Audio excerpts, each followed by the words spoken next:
We're live. Hey, welcome to the RTS Podcast. We've got a new guest here, Pasitaua.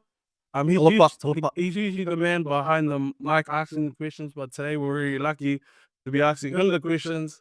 And bro, really happy to have you on board. How you feeling this morning, bro? I feel good. I feel good. Went to the gym this morning. Yeah. Had a bit of a sweat. So as long as I start off my day sweaty, I'm ready. Oh, that rhymed. Good, bro. Good, bro. I was just thinking, Pasi, before, whenever I hear stories of you having a workout, because you actually show videos of you working out. I feel like I'm doing the workout with you, so I feel like I've done my morning gym session. Yeah. Plus, he's got us along at 7 o'clock in the morning filming a podcast. Bro, well, probably wanted to make a rip for this guy. And so, bro, Bussy, just right off the back, bro. Uh, I mentioned that you're the person that is always asking the questions, but I'm really keen to deep dive on your journey and where you are, bro. So, like, if you could just tell us a little bit about your who you are and your journey so far, and then we'll lead into the questions around business. But yeah, who is Bussy? Yeah, big question. Where do I start? First of all, I am a Christian. I'm a believer of God. And second, I am a husband to my wife, my beautiful wife, Sandra. And third, I am a father. 3 beautiful children, Alosia, Pasi, and Gray, all under the age of 7. And then fourth, I am an entrepreneur. So the founder of Zeducation and also Design Factory. But also, I always tell people, they say, how does education start? Your business start? My journey. I always say it was my upbringing. It all started with my parents and how they raised me. So my dad's from Tonga, New Fo'o, dropped out of school. He grew up with no father. He was pretty much the breadwinner for the mum, the siblings, the cousins, the aunties and uncles that were living at the place at the time. And so he dropped out of school and got a job at a hotel. And he was the one that was buying all the groceries and everything like that. No complaints. And then he decided to jump on a ship and sail to New Zealand for a better life. And he continued to get a job here in New Zealand. And he was able to bring all his siblings, uncles, auntie, his mum over to New Zealand. And then from here, they all kind of, met their partners, got married, and then went all over Australia, America, everywhere. He was the first person. He was the first person. He was the first person to make the move. He had to. He felt that responsibility. Then my mum's from Samoa, Taki Tuala, Leo Va'a, that. And so her story was she was a naughty girl. She was actually raised by her grandparents. My mom's awesome. I won't say naughty, naughty. I love and respect my mom. But she was apparently a hard case growing up, and they decided to send her to New Zealand to her auntie and uncle here. New Zealand. Funny because usually it's the other way around, right? You get sent back to the islands for misbehaving, but I know, but in this case, yeah. So anyway, she came to New Zealand and she managed to get a factory job at a carpet factory, and that's where she met my dad. They met each other at a carpet factory in Onehunga, and then 7 kids later, here I am. But they always raised us kids, and this is the thing. My parents, ironically, are high school dropouts, no qualifications whatsoever, but they raised us kids. Education, education, education, because it'll lead to a better future and better life. And so I grew up with the mentality. And so that's what's inspired me. And going to school was hard for me. In primary school, I was taken away from reading and writing because I was behind everyone else. I got to do one-on-one with the tutoring, and I was like, man, what's wrong with me? Why can't I be with my friends and all that? I just felt something was wrong with me as a kid. And I took that lack of confidence with me into high school. And I avoided subjects like English and maths because, that's for the smart kids. I'll just do grab. I went to James Cook High School, the best school in South Auckland. I thought they would have given it away, but no. But I went to James Cook High School, and yeah, anyway, managed to get through that, and I went to Unitech and did a bachelor's degree in product design. Should have taken me 3 years, but it took me product design. How does a kid from South Auckland decide to do product design? So what got me over the line was, they do all the career expo and stuff like that, and I did my research online. I grew up, everyone encouraged me to be an architect, but I had no passion for buildings. And so I was like, no, I can't cry. I don't get emotional around buildings, but I still love designing and art. So anyway, when I learned about product design, you can design products and Yeah. draw them and then Oh, make them and what then bachelor- figure out how to What's the- commercialize. What's the tertiary degree? It's bachelor. It's called bachelor's industrial design. Oh, It's pretty much taking an idea, turning it into a product, prototyping it, commercializing it, and selling it and getting it into market. what a cool. So yeah, anyway, I got into that, but it took me 4.5 years instead of 3 years because I just struggled, man. And then anyway, fast forward, master's degree, graduated with master's in marketing. I should be. I was gonna say, whoa, Wait, but just master's in marketing. As we say, master's degree. Oh, So you did your undergrad 4 years. well, the story before that, like I went to serve my mission in Texas for a couple of years. in the So middle of your. so after I did my bachelor's degree, I was still working in factories, packing, stacking, and everything, saving up money, and was able to go to Texas, especially with the support of people at the church as well. Very grateful for. Anyway, I served my mission in Texas, and then I came back and decided I want to do a master's in anything. And I just had this like I want to start a business. I just had this desire to start a business, but I wasn't good with numbers and accounting. I didn't feel confident, smart. I thought I'll go the easy route, maybe do marketing. And so anyway, I applied for marketing at different universities, and I won't say who they are, but they declined my enrollment, my application, because my transcript showed that my literacy, I didn't have sufficient literacy credits, So like I said, I told you, I struggled with reading and writing growing up. And Even so, for church, like a bit undergrad. yeah, even with undergrad. Yeah. Even with an undergrad. I mean, anyway, yeah. I don't know how it works, but that's the answer I got.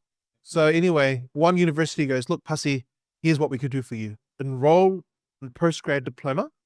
If you can prove in your grades and the papers, A's and all of that, then you can do more papers, which the masters do. And then you could exit with a master's degree. So you can enter postgrad. If you do well, you can exit with a master's degree. I was like, I'll take it. I'll do it.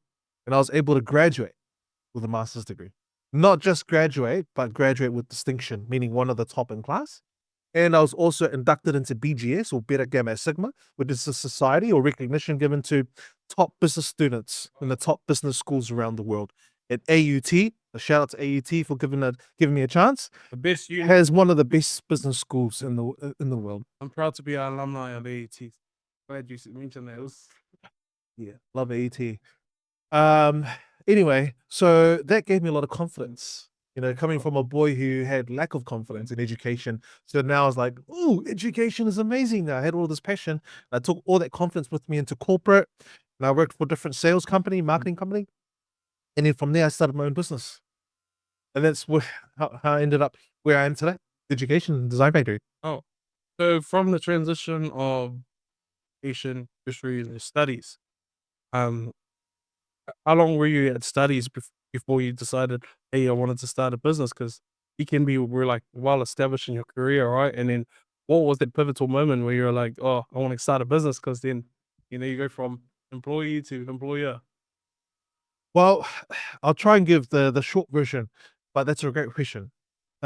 So while I didn't finish my master's degree, I was still doing my research in that, so I was pretty close to finishing, and I got married while I was doing my master's, and my wife was pregnant with our first child. So what was going through my head was I need to work hard, graduate, and I need to find a job at the same time. So I was hunting for a job, looking for a full-time job while still doing full-time masters. Because in my mind, I was not so much desperate, but I felt a huge sense of responsibility. Like, hey, I'm gonna be a father, man. I'm gonna have a family.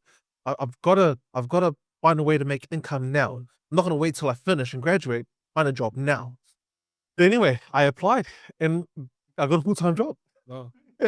And I'm so grateful for them. And they gave me the flexibility to finish my master's degree as well at the same time. So if I needed a day off to do exams, this and that, they did that. Anyway, while I was working my corporate job full time, I was also doing teaching part time, and that was in the evening. I was the contracted facilitator for Te Wanga Aotearoa and other training providers. Yes, And so I was able to take that passion from my mission, where you're sharing the gospel, and transfer some of that passion and skills over into this. So it felt natural, a little bit natural. And I just loved it. So I taught things like business and leadership, those programs. I met a lot of amazing people. But anyway, I ended up working for another company. I didn't really have a good experience there. Experience probably about the first time ever I experienced Corporate role. toxic corporate culture. Yeah, yeah. And so anyway, in comparison, the job before I had a boss when my wife was pregnant with our first baby. He said, "Hey, Pussy, um, your wife is sick." Like he spent the day with me. He goes, "I want you to finish now and go home to your wife." I'm like, "What? It's only half day." Like, I'm still immunity. Like, no, your wife needs you. He's pregnant. Like, go thing. Whoa! So you can imagine that. When I heard that, that inspired a sense of loyalty for me to this guy and to the company.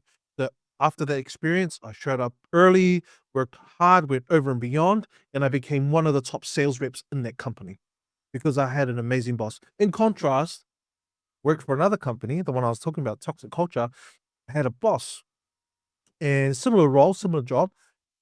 My wife was pregnant with our second child, and my wife, when she's pregnant, she has hyperemesis. Like, for those who don't know, like you just vomit. It's hard to keep food down and water down, and you just vomit, end up being dehydrated, all of that stuff. So she ended up having to go to the hospital, to get UV and get hydrated and everything. But anyway, she texted me one day while I was at work in a meeting, and everyone was there, the whole team and the boss. And she goes, "Hey, I'm feeling unwell. Can you please take me to the hospital?" I was like, "Oh, okay." So I thought, you know what? I'm going to ask the boss. He's just sitting right next to me. The meeting. I said, "Hey, so and so, my wife is unwell. Is it okay if I leave early today to go take her to the hospital?" And he goes, "Tell your wife to suck it up." That's what he said. Not only did he say that to my face, he said that in public with the team around, and they're like, "Ooh." So you can imagine how I felt after that. But I resigned. I resigned immediately. And it was hard. I went home to my wife and I go, "Look, I'm not happy here. I just don't like it here." Me and my wife prayed about it. And at the time, because I'm a member of the Church of Jesus Christ of Latter-day Saints, and we have a temple. I like to go to the temple for revelation, be with God. But anyway, the Hamilton temple was under renovation, so we couldn't go there. So we decided to buy a ticket and go to Sydney and go to the temple there. Oh. So we flew to Australia just to go to the temple and just to take our question to Heavenly Father and be like, "Hey, what do we do? Yeah. Here's a situation." Like it's like, what do we do? So basically, the answer we got from God was, "Leave that corporate job, and I want you to come into education. Oh, Go all in on this education. Go all in on that." So I was like, "Oh." So me and my wife prayed about it. We had dinner and everything. It was like, "We're gonna do it. We're gonna make the move." So I resigned my job, and education at the time was just me. Like I was just a You're sole already trader. I created a facilitating. brand. Yeah, I was facilitating on my own. I had the brand because I knew from marketing, doing my master's in marketing, in order to fill my class, because I was responsible for filling my own class and then teaching and marketing assessments and everything, I had to be good at marketing. So that's how I created this education, Wow. the brand, just so I can fill my class. Yeah. But then I was like, "No, I'm going to turn this education into a company, and I'm going to hire facilitators, and it's going to be more than just me." And then so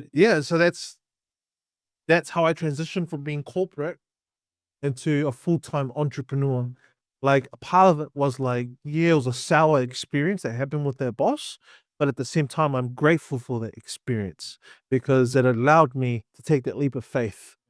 And then education wouldn't be what it is today, wasn't for that. So that's how I transitioned. And thanks for sharing. Like obviously in times of conflict and like you have those moments that put into uh situations where you have to fight for, you have to make a decision then and there. And I guess I'm having that time to pray about it and take your questions to the Lord to really kind of solidify your decision. And I guess moving into education, um, you kind of have already started doing it. So you had some runs on the board. But bro, where did you come up with the name? Education. What's the meaning behind the name? Well, there's two parts of the story. So, like I said, I did my master's in marketing, and my mindset after I left or after graduating from my master's in marketing, I thought I was going to become I want to get a marketing job and climb my way up the corporate ladder, become a marketing chief officer, or eventually a CEO. And I thought, oh, cool, and I chased that, but no one would hire me for a marketing role. I got sales roles, like people would hire me for sales, Yeah. but no one would hire me for marketing. They would say, come into sales, then we can get you into marketing. Yeah. But I worked 4 years in sales. I still didn't get anything in the marketing. And I was like, you know what? No one's gonna hire me And you had or give me a job, and I had a master. If no one's gonna hire me or give me a marketing job, I'm gonna create my own. Oh. So that's what inspired me to start a digital marketing agency. I was like, I'm just gonna create. So I did that. Was it successful? Not really. So anyway, that was called Zebuino Marketing. The Z. Zebuino. Okay. Zebuino. What's the meaning? So Zebuino. So that's the Z in Zeducation. Yeah. But like I said, there's two parts of the story. So Zebuino. It sounds funny, but what does that mean? So it sounds like a salsa dad. I did a lot of research and thinking behind it because I wanted to choose a name that was meaningful for Zebuino. So Zebuino is Chichewa, which comes from Malawi, the language, and the meaning behind the word Zebuino has two meanings. Yeah. The Zebuino means taking something ordinary and making it extraordinary. Oh. The other meaning is taking something negative and turning it into a positive. So that was what education meant to me, because I lacked confidence. I struggled, Yeah. I had my story, but then at the same time, education unleashed my greatness as well, and it led to other great opportunities. So that's why Zebuino, I chose that for the marketing, but I carried it over to education. So using education to unleash people's greatness. Well, that makes sense Ordinary. because I always hear where that saying from, and that stems from Zebuino. Is that how you pronounce? Yeah. Zebuino, Oh. Zebuino. Well, the other part of the story was when I created the company, you got to register a name and you got to make sure that no one else has it, and they'll decline it if you do. So I initially submitted for New Zealand education. Yeah. I tried, like, come on, man. Da, da, da, da. They said, no. And I said, come on. It's different, And anyway, I said, you know what? Stuff this. I'm going to prove from my marketing point of view that it's all about branding. Doesn't matter what name you go. Yeah. So, but anyway, I thought of, like, okay, I'm going to go with Z education. I removed the N and just have the Z in there. And this is what the Z will stand for, Zebuino. And then I just worked my butt off to me, like, it's all about branding. And Z education now is a really influential brand in terms of the space that we're in, the trading space that we're in. Yeah. Wow, bro, that's awesome, man. And it's also that's why I always ask, like when I talk to people about a name, because a name has meaning, right? And when you give something a name, it's really solidifies kind of like the foundation of what you're doing. And I guess now knowing the winner and the meaning and the Z, and now you come into this education, it's great, bro. Bro, it's been awesome to hear about like the origin story of education, but obviously in starting business and starting from scratch, you seem like that type of person that you saw a problem where, oh, bro, no one's employing me to do marketing. I'm going to start my own business. You veered off and started to solidify your presence in education. But bro, what were some of the barriers that you faced when you did start the education? And you started as a facilitator, but then you scaled up and got other facilitators. Keen to understand how do you face some of those barriers? I think one of the, because it's also about context and Yeah. timing. So at the time, I, had two kids, right? And one was coming soon. So, and I was pretty much the breadwinner. So when I got into this job, still had to be a father. I still had to do my responsibility at church, shop for my family. And then when you start off your business, you're pretty much doing everything. You're making the product or the service, you're delivering it, you gotta find You're the the five- clients, you gotta look after the clients. Yeah, you're the 5 hats. Yeah. Or the 6 thinking hats. You're doing all of them. So anyway, it was just my energy was going here, my attention, everything was going everywhere. So eventually I burnt out. I was on a decline, and I was telling people, man, I'm on the thing. But I just felt like no one was really understanding. No one could understand because no one, I didn't expect them to because they weren't entrepreneur. Like they weren't in my shoes. But anyway, I hit rock bottom and I was like, dang, and I just didn't feel like doing anything, and I just didn't feel 100% and emotionally drained. So I'll say that was one of the things, but I pushed through it and I learned to say no because I said yes to everything. I felt guilty saying no. Plus you can do this, plus you can do that. It's like yes, yes, yes, yes to everything. So I got smarter over time and I learned how to be more assertive.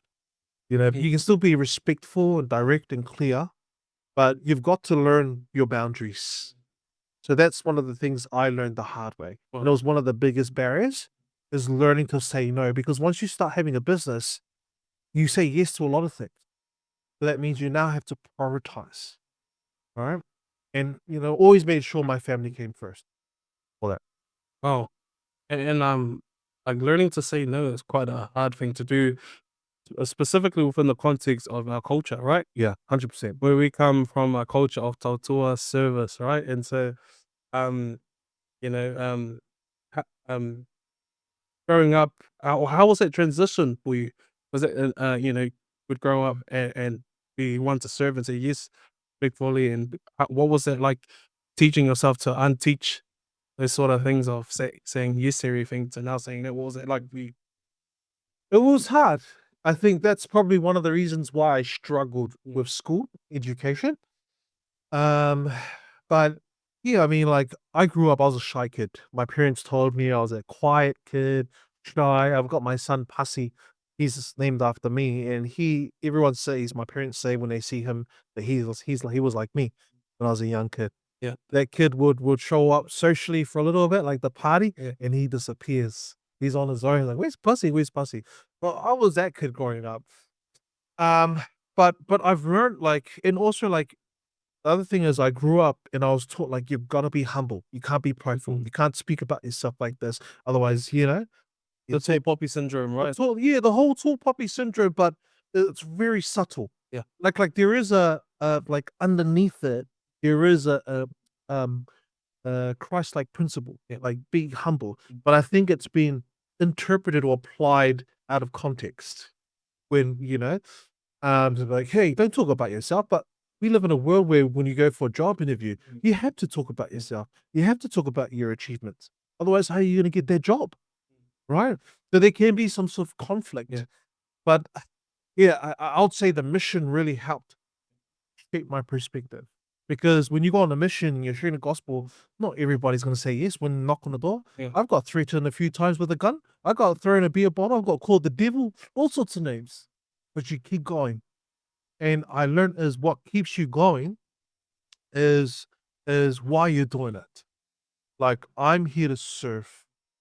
And you just gotta love like the savior.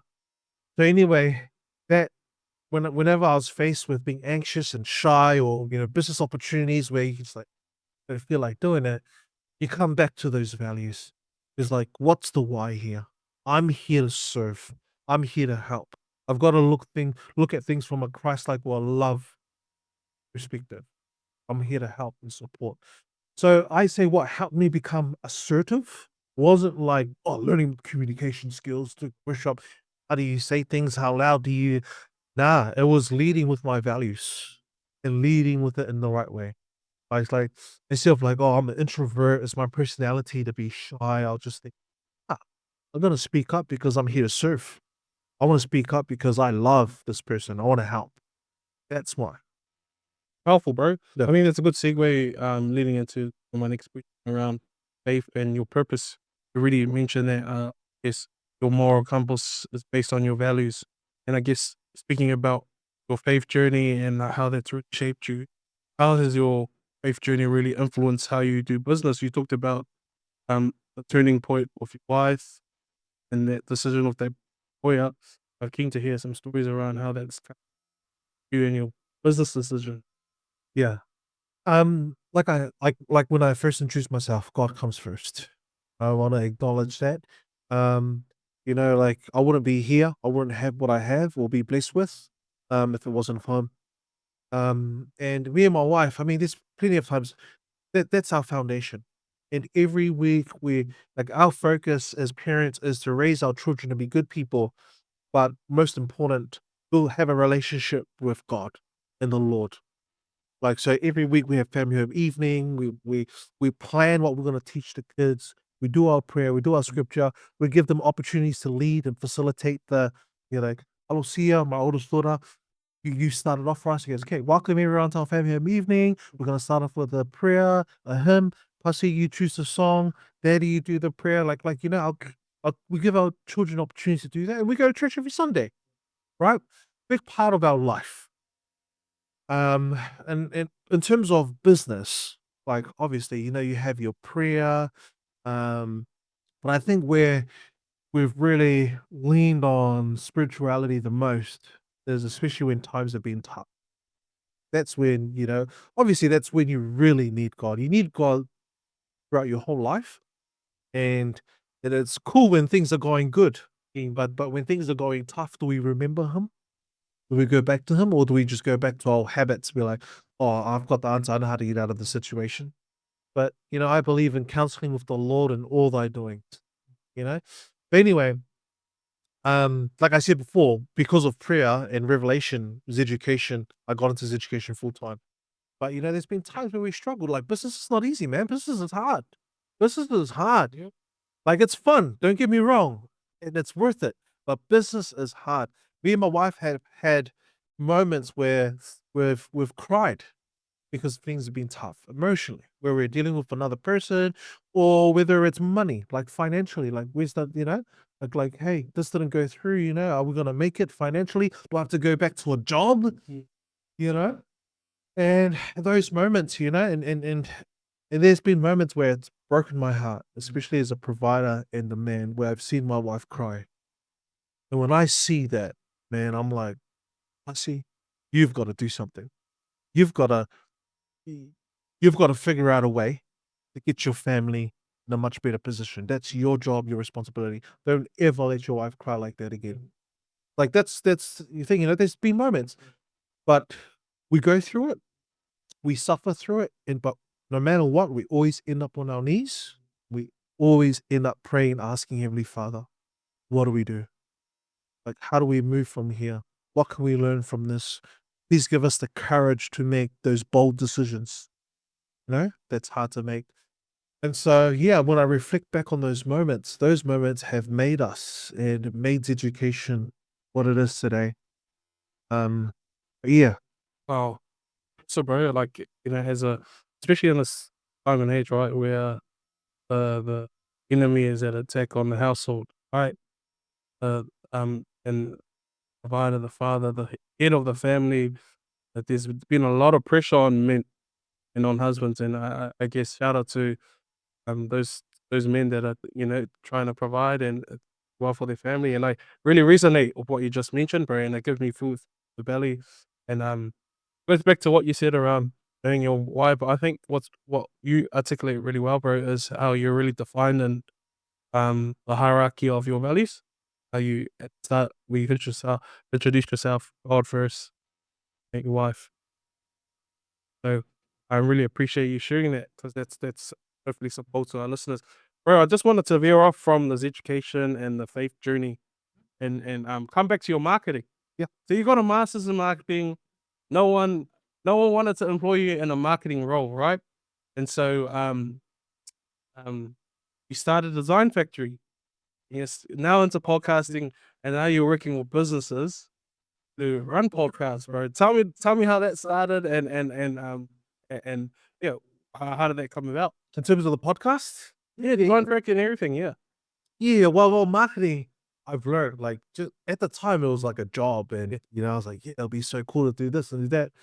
But I've learned that marketing and sales need to go hand in hand. You can have an amazing product, an amazing service. You could be an amazing person, right? But if people don't know who you are, where to find you, you don't exist. Like if you don't have a marketing presence online, you don't exist. You don't have a website, you don't exist. If people can't find you on Google, you don't exist. You know what I mean? So marketing is marketing helps you be visible.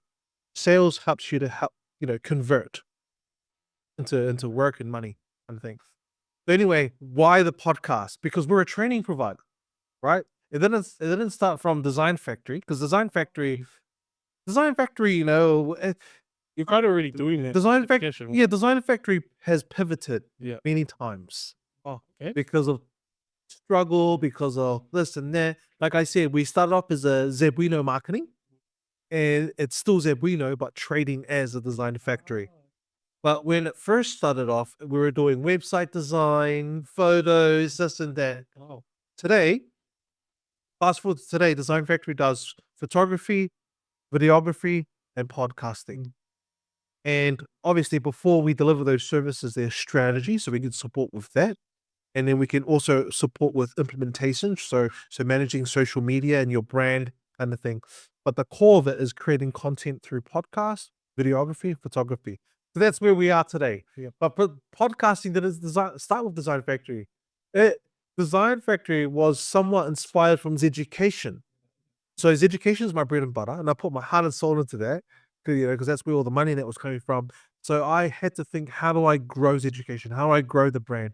So that's where my marketing came in. So I use things like LinkedIn, photography, videography, and it started to work. Yeah. It helps education to achieve great things. And I was like, cool, how do I sell this? Because education is so good at this. How do I sell this? So I basically copied and pasted it into Design Factory. We use photography for education, helped us. We can Design Factory. We use videography as education, Design Factory. We use podcasting as education, Design Factory. So I don't have to reinvent the wheel. It's already working here. So how do I sell it to other people? And that's another business. It's easy. The same engine, same magic. Yeah. Right? So anyway, why podcasting? How did that come about? The reason why Education started a podcast is because we believe that learning is a lifelong journey. So after everyone finished our programs, they're like, what's next? What's next? What's next? It's like, oh, the funding's done. Oh, your employer, how do we continue to influence these people? So we started the podcast. Well, So it's about adding value, helping them still learn on their journey throughout life. and so how many podcast episodes are you at now? By the end of this week, we would have released about 73. But that's over 2 years. It's been it started off slow, up and down, but we've gotten to a point where like we're pumping out 2 or 3 a week, and we love it. We just gotten more efficient. Yeah. Or just out of curiosity, like it takes a lot to start a podcast, edits, and with your learnings from education and doing videography, photography. Starting a podcast is a whole nother beast. And I would know that because it's taken a while for us to set up our podcast, but keen to learn about like actually the mechanics of it all and how do you actually start it? Got a studio and you got to fit out like what was that journey like? Just starting it out because obviously pod, podcasts is like in general have kind of been trending over the last 5 years, since COVID, right? But people have been doing it 10, 15 years, and those that have been in it for 10, 15 years are killing it at the moment. So, like, keen to really hear about how you started the podcast and the actual mechanics of it. Yeah. Well, we started off not knowing. Like we didn't get any support. No one taught us. I was inspired because I was listening to different Spotify podcasts. Like, hey, let's just start one. Lifelong journey. Da da da da. But in terms of like implementing it, like what do we buy? What do we use? Like we had no experience at all. I think you guys have a better head start than we did back then 2 years ago. Anyway, back then it was just straight Zoom. Oh, It was just straight Zoom. yeah. Like it was me and my because my brother Kalolo was also in the business. He's moved on, done his own entrepreneur, his own business now. But when he came on, it was me and his idea, and he, instead of coming together to work together in person, I said, "Stay home today, just so I can Zoom you, just so I can Zoom you, and then do the podcast." And so we started off, and we started off by sharing our own story, this and that, and not many people listened to it. But it started off with Zoom, and then we just got better over time, and then started to invest in equipment. Well, It's like, okay, let's buy the mics, let's buy the podcaster, yeah. let's maybe get the cameras, get some cameras that more flashy. And just in the last 2 months, I mean, was it 3 months, 2 months? You came in and you were my first one to use that nice setup. Oh, really? So I had my sister-in-law Yeah. paint the wall, add this, buy the chairs and this and that. So it's just recently we started to invest in a little bit more Yeah, yeah. because we've noticed that podcasting is picking up more traction. But also it's another branding marketing tool for us. Because what I love about podcasting is you can invite people to come on. And those guests will add value. Yeah. One, you can learn from them, right? Yeah.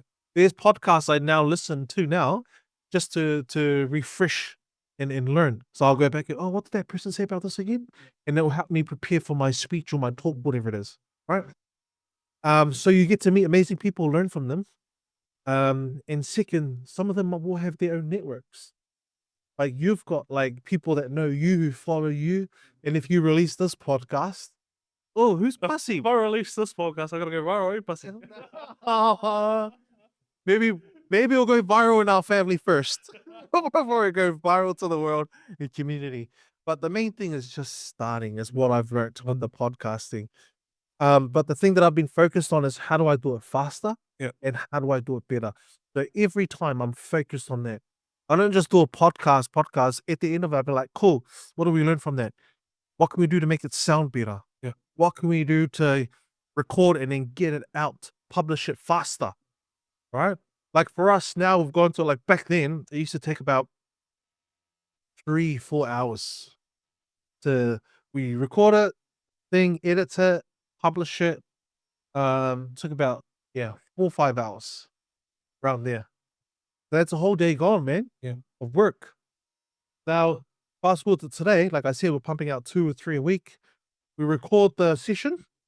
Takes about 30 minutes to edit, do a little bit edits, do Canva design for the thumbnail, and then publish it. Oh. Just like that. Yeah, 20 to 30 minutes at most. There's record, post, record, post. But now you obviously post strategically, schedule them out a little bit. But that's where we've come with the podcast. And now it's gotten to a point where I've had someone recently reach out. I've got to respond to them, which is a good reminder. She goes, hey, would you like to interview a former MP for national? He used to be, he was the first Pacifica national MP. Yeah. And, but that's pretty cool. Like for me, that's a privilege. Like, thank you for asking. Yeah. You know how hard it is to get an MP on this podcast? I've had one. I've been rejected by many. No offense to anyone. I know how busy you guys are doing amazing things. But it'd be awesome to have some MP on the podcast because they're doing some amazing stuff.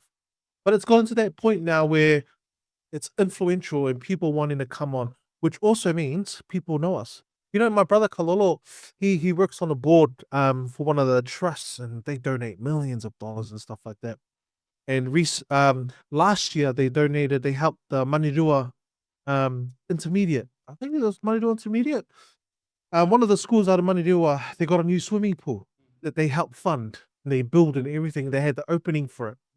And the Prime Minister showed up. Christopher Luxon was there. It was part of the opening too. Kalolo sat next to him. And they started chatting. And he goes, where are you from? Kalolo goes, Zeducation. And the Prime Minister goes, I've heard of you guys. Oh. I've heard of you guys. Like, whether that was true or not, but for him to be like, the thing that rings a bell, that shows the power of marketing, branding, and the influence it can have. You know what I mean? And I guess like that's amazing. Like and it goes back to like volume and getting yourself seen, right? As a part of marketing, getting yourself seen, but also being able to convert in sales. And I think you guys have been able to establish a brand where it's like the Gary Vee kind of tips, right? People are gonna see you so many times that they're gonna be like, "Who's Bussy? What's education?" Yeah. And then jump on your website and where it gets a little more. I actually wanted to veer back to education, something that obviously education is a really big part of what you do, and you run a number of programs serving employers and their employees, but you also do a number of programs supporting Maori and Pacifica, bro. I'm keen to learn about that and how does education address some of the educational needs of our people, bro. I know you do a number of work with big corporates and people in different trades, but how has that some of that work influenced our people? Yeah, so look, as education, we work a lot with Māori and Pacifica, and people might go, that doesn't matter. I mean, look at the political climate right now. It's like, does race matter? Does ethnicity matter? Or are we all, or does humanity matter more? They're both important. Race doesn't make you less human. It makes you unique, a unique human, because we're all different. If we were all the same, it's like, what a bland, boring world that would be. Like diversity is beautiful. Um, imagine if we're all in the same room, like, and we all have the same idea, same thinking, like coming back to six thinking hats. Yeah. How do we create something that's innovative if we're all thinking the same? And we can't think outside the box or differently, perspective. But anyway, coming back to Māori and Pacifica, right? Like I, my mindset, and I'll be honest with you, my mindset used to be, because we have facilitators who teach students. They're like, it doesn't matter if they're Pacifica or not, as long as they know how to teach Pacifica and know the values and the lens, then that should be enough. Like, put a non-Pacifica, non-Māori in front of them, as long as they know the culture, that should be enough. But what we found from research and what the people have told us, that what helps is having a facilitator that looks like them, that sounds like them, and that understands them. So, and it's not a racism thing, it's a cultural safety relevance thing as well. So that's the first part, making them feel comfortable, is putting someone they can relate to in front of them. Obviously, we do things like, like prayer, spirituality. I mean, we started this podcast with a prayer before we got into it, like making sure that's embedded in there. Beginning and end, even like a little bit of the language. So even if you are not fluent, but you know enough to help teach or connect the dots for them, or this is what this means in your culture, and explain to them. Right? That helps. But what we use as education as a framework called STAR. So STAR. So S is stories. So when you teach, make sure you share stories. For Pacific and Māori, like stories is one of the ways that we've passed on knowledge. We didn't write it and carve it and stuff like that. I mean, like there are art and all of that, but mostly it was orally. We passed on stories. That's how you remembered things, right? So making sure that you share stories that Pacifica and Māori can relate to as well. The T in the STAR framework is tools and techniques. So making sure that learning is practical for our Māori and Pacifica. So the difference between a tool and a technique is, it's like cooking an egg. Like, you've got the tools to cook an egg, which is the frying pan and the oven. Then the technique is like, you can fry an egg, you can boil an egg, you can scramble an egg, right? Still an egg. It's still an egg, but it's how you deliver it and it's how you serve it, right? So, like when we're talking about problem solving, right? A tool is what you use. SWOT analysis, pistol analysis. Those are tools. The cause and effect analysis. Those are tools or things that you use to help solve a problem. Technique is how you approach it. Solution focused, collaborative. Like, that's how you approach it. It's not so much what you use to solve it. Does that make sense? Yes. So making sure that there's a balance there. So whatever you teach them, make sure they can apply it in terms of a tool or technique. What's the tool or technique I'm going to teach them that's going to help them learn the skill or achieve this learning outcome? Then the A in the STAR is application. Obviously, give them time to apply it. Make some time. You can make it fun, an activity or whatever it is. Then R is reflection and reinforcement. So by the end of it, you ask them questions like, cool, this is what I learned. What will I do differently moving forward? What will I change? So if you just stick to that, you're pretty much effective. Yeah. That's cool that you kind of mentioned that framework, because we live in a day and age where like we have information accessible at the touch of our finger, and now by the sound of our voice, we can literally ask Siri or GPT. That's actually how you do those other things. The different techniques. Actually, you applying it. You can't just read something and be like, I'm an expert. It's actually applying it to your practical life. and also implementing it and refining it. And so I guess coming back to your framework, that the goal, hey, all right, we're coming to the end of the podcast, but I wanted to come into some deep questions. Okay. And, Sure. man, and bring some value for our viewers, bro. What advice would you give to someone looking to pursue a career in education, entrepreneurship, or because you're in the creative field, get into video podcasting or that sort of thing? Take your time. Yeah, those are 3 different areas, right? But I think if you're just wanting to, I think it's just, yes, start and improve. So one of the things I've learned is a lot of people talk about, this is what I want to do. Oh, I want to do this. I want to do that. I'm going to buy this. I'm going to buy that. But they don't start. I mean, look, you're a great example of someone who has not done that. But this is your first podcast episode, assuming, but you've bought all the gear. You've bought this, you bought the mics, you've bought everything around the mic. But the most important part is just recording a podcast. It's Just starting. 100%. That's the most Yeah. important part. So I think focus on what does start look like and do it, and then focus on improving. So by the end of this podcast, you and Preston are probably going to have a catch up and go, bro, what should we do differently? And you're going to watch or listen back on the podcast and listen to yourself and be like, cool, I notice I do this a lot. I notice I do that. Oh, I'm going to change Is that. that what you do? That's what I do. On the next podcast episode, I'm going to do this. Well, sometimes I ask, and sometimes none of my family want to, but I say, hey, can you listen and give me feedback? Yeah. Yeah. I like do you know that Australian Asian dude, the Vin Jiang? Is he a preacher? No. He's a communication. Oh, yeah. So he He's teaches. actually running a master class this week, today, actually. Yeah. Anyway, I like his advice Yeah. around improving, especially when it comes to communications. Podcasting is like record yourself. Record 5 minutes of yourself. Then after you've recorded, so just talk about anything. Just talk about anything that you like. Anything, just record it and talk. At the end of it, do a review. I want you to play it back or turn the phone down so you're not looking at it and just listen to yourself. Listen to these use filler words, do you use enough volume, do you sound monotone? Just listen. Listen. Then there's the second step is to turn it over, turn the volume all the way down, and just do a visual. Just do a visual. Right? And just watch yourself. How's your face? The smile on there. How's your body language? Right? So that's what he talks about. He's like, do a review. But that's what I'm bringing it back to what I was saying. That's improvement.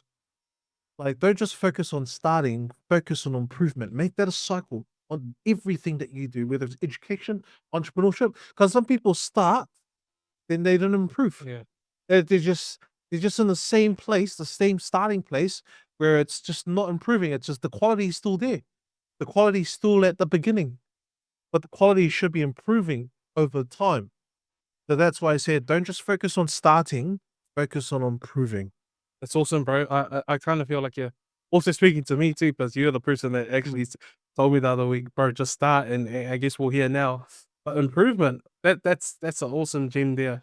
And what I wanted to touch on was like people can I find it really difficult myself as well to have that self-reflection and look at listen to myself, and to a point where sometimes you can feel like an imposter, and so what would you say to those that feel like that, feel like that are struggling, that maybe are starting but are struggling to have that self-reflection and improve?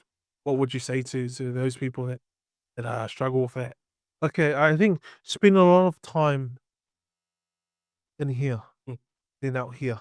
Oh. So when you're focused outward, when you focus on the outside, you focus on other people. You're focused on this and that. And because you're focused on that, things that are outside your control, they tend to influence you. And it becomes a bad habit that I've been guilty of this for most of my life. Where you just worry about what people think because you spend a lot of time. So how do you spend a lot of time not out there, but in here? So what I like to do is, obviously, I buy my journal and I write in it every morning. or sometimes at night. Depends if I forget in the morning or don't have time, I'll do it at night. But it's my gratitude journal. And I write down everything I'm grateful for. Everything I'm grateful for. So what I'm trying to do is train my mind to be positive only and just reflect on things that are grateful. I mean, like, when we pray, we don't just go straight into the thing. We normally, when we pray, we're expressing gratitude, right? Why did Heavenly Father, Jesus Christ, teach us that way? Right? There's a meaning behind it. It's a way of life. So anyway, I have my gratitude journal. The other thing I like to do is, and I learned this from recently, actually, it was something that's been very useful, is from the Myron Golden book, Yeah. how he talks about, you know, replacing your time with entertainment with education. But I've done it for a while, but I just didn't do it consciously. Yeah. But I knew, look, so every morning before the Golden Myron book, and I definitely recommend that everyone read it. I think it's From the Trash Man to the Cash Man, and the other one was The Boss Moves. Yes. So read both of those books. I highly recommend it. I'm gonna check my affiliate link in it. Thanks to Ramiro. Yes, it's definitely worth it. It's definitely worth every dollar because it's the mindset thing. It's not just skill set; it's mindset. We've got to find a balance. But anyway, come back to my point around what was I saying? Lost track there. Around training your mindset and your gratitude book. Oh, education. So replacing, TV. Yeah. yeah. So this is what I've done now. I'm playing less Fortnite and stuff like I used to. And there's nothing wrong with that. I actually enjoy that. Like, but I want to earn that, then I will. But I've noticed I've changed a little bit and I've focused more on reading and creating stuff. So build like for me, education or using it to build something, whether that's branding, videos, and that. For me, I don't look at it as like work anymore. It's like if I'm creating a little TikTok video or something, that's me using my fun time to be creative and do something educational. It's not work anymore.